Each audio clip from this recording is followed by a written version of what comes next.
in 15 minutes, there was 1 million customers trying to get onto the Ocado website.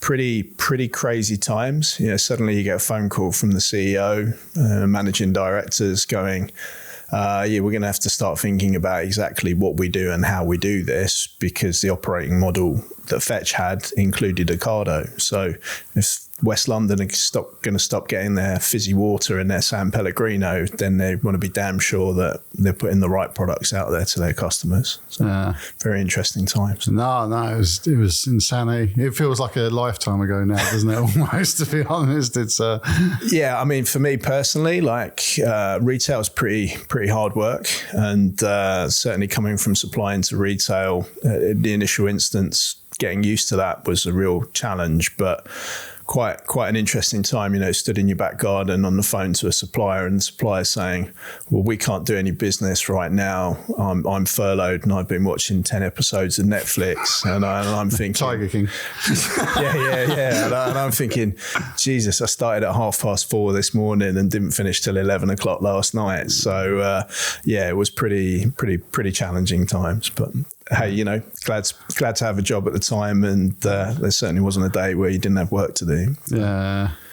So I mean, one of my main things obviously is I want to try and demystify as much as we can about the industry, and I think there's a huge amount of almost mystique around dealing directly with big corporates and how people should go about it, because I get asked this a lot, like what to expect, what they should be preparing. And I think, look, I give advice on it, but I've never been a buyer for a corporate.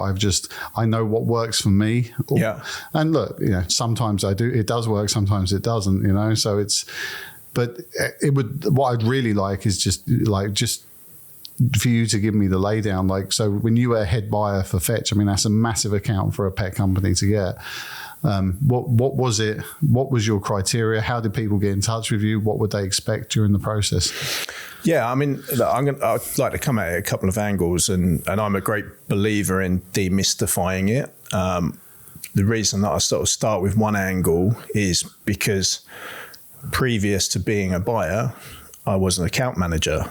My first national account management role was selling into Pets at Home.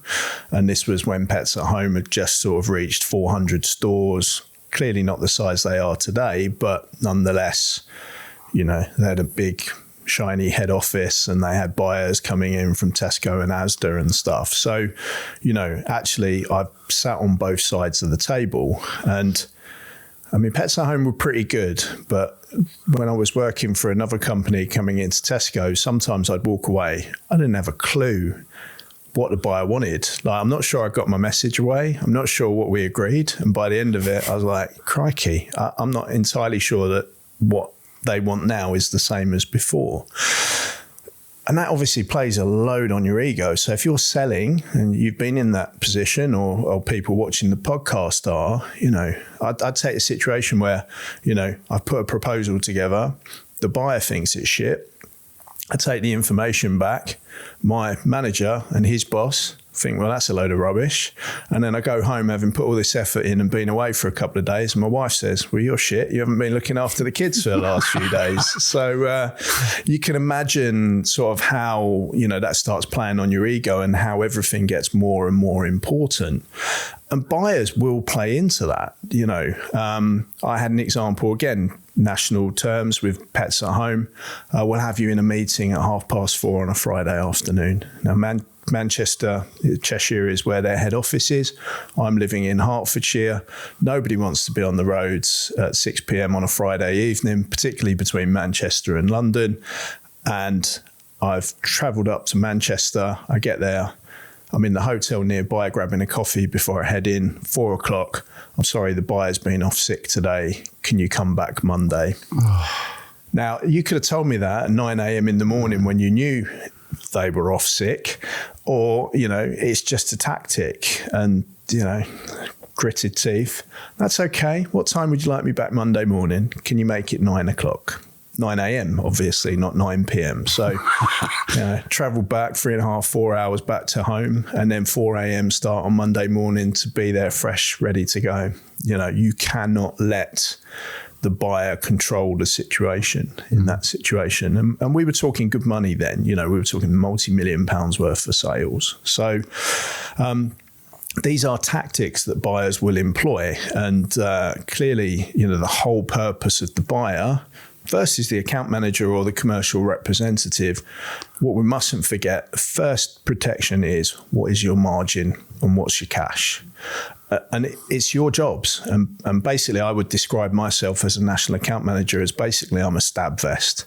So I'm the one who has to take all the horrible abuse in some instances, not necessarily Pets at Home, but other retailers that I've worked with, and basically just absorb that shock so that at the end of the day, we walk away with, as a supplier, the best position that we possibly can. And of course, sometimes I have to go in and deliver bad news. And again, a buyer is trained, literally the professional flinch, oh my God, fall off the chair. Oh God, feeling desperately unhappy about it, or even getting up and leaving the room. We've all employed those tactics at some point in time. Oh.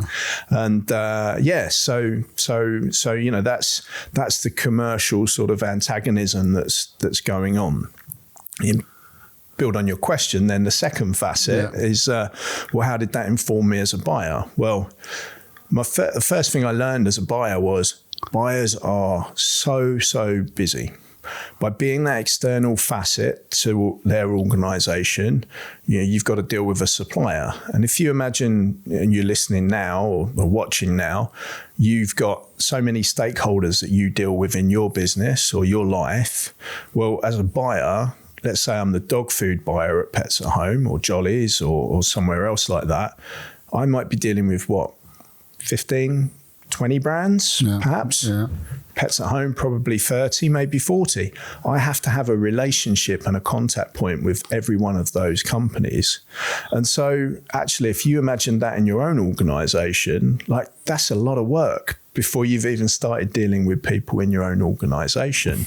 And ego plays a massive part as a commercial person, because I want to be heard. I want to be seen. I want the buyer to know me. I want the buyer to love. Well, maybe. Maybe not love, but like me a lot. Yeah, exactly.